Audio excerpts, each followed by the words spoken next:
انظر هناك، هذه إفريقيا، قارة الكفاح والنضال والحرية والأحرار.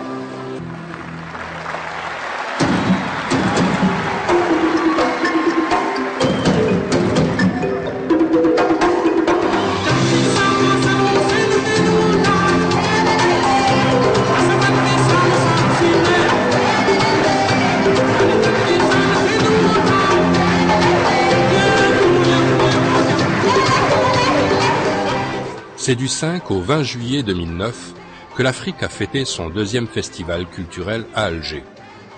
Et la fête a été grandiose. Les stars de la musique ont déplacé les foules et la culture africaine s'est exprimée dans toute sa diversité.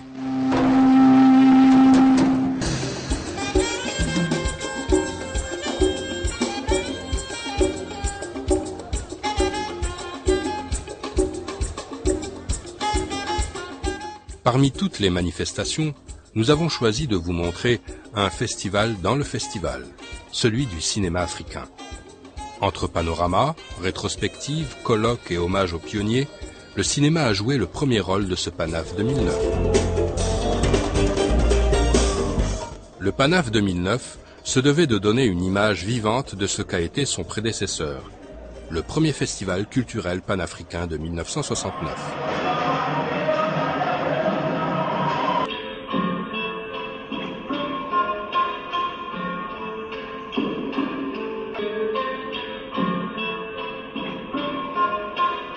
Ce festival panafricain de 69 était un grand souvenir pour moi, c'était très émouvant.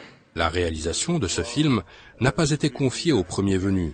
C'est William Klein, célèbre photographe et cinéaste américain, contestataire des années 60 et 70, qui a immortalisé la rencontre d'un continent avec lui-même et avec ses mouvements de libération. Ce film qui a été fait en 69 était une nécessité, il y avait une urgence de faire ce film parce que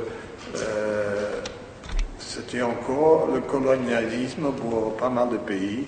William Klein, la culture africaine, elle existe ou pas? Bien sûr, elle existe. La culture, c'est tout. C'est la façon dont on marche,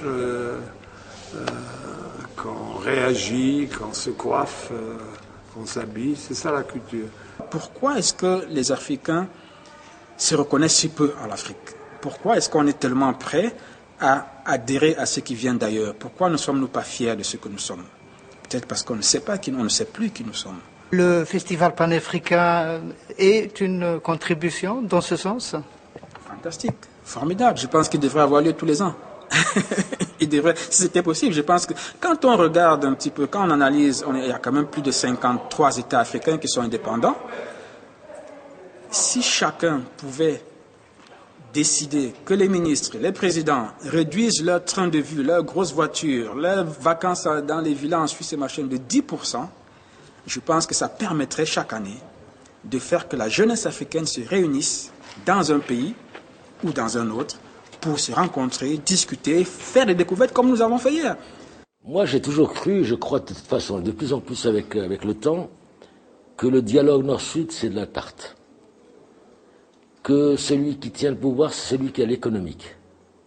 L'autre, il peut danser, il peut faire croire qu'il est... je dirais même une certaine liberté. Au départ, elle est économique. Celui qui a le pouvoir financier détient, je dirais, l'avenir du monde.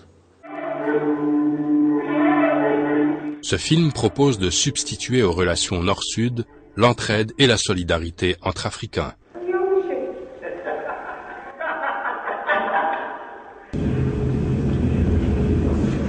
Ce film aborde un thème actuel et dramatique dans le cinéma africain, les conflits fratricides qui déchirent l'Afrique et leurs conséquences désastreuses.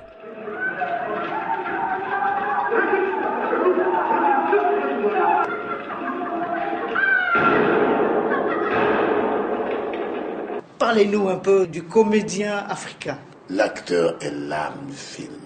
C'est aussi des visages auxquels on s'accroche, On a beau dire oui, mais l'industrie du cinéma, oui, il faut courir chercher l'argent ici. Oui, il y a beaucoup de problèmes.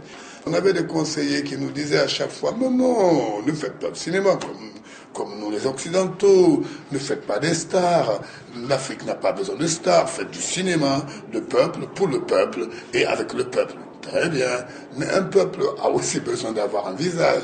On here we produce, we're producers on the film with Abdurrahman Sissoko, Bamako, a film which focuses on the African debt crisis. We have been involved in developing a project both to be shot in Kenya, perhaps another project that we're involved with is to be shot in Algeria. C'est une belle brochette, n'est-ce pas? Magnifique. Le cinéma africain est là. Je pense que c'était l'occasion de donner la parole aux cinéastes africains et j'espère que cette expérience va se renouveler et qu'on pourra à nouveau parler de l'Afrique et parler des ambitions et des rêves des Africains.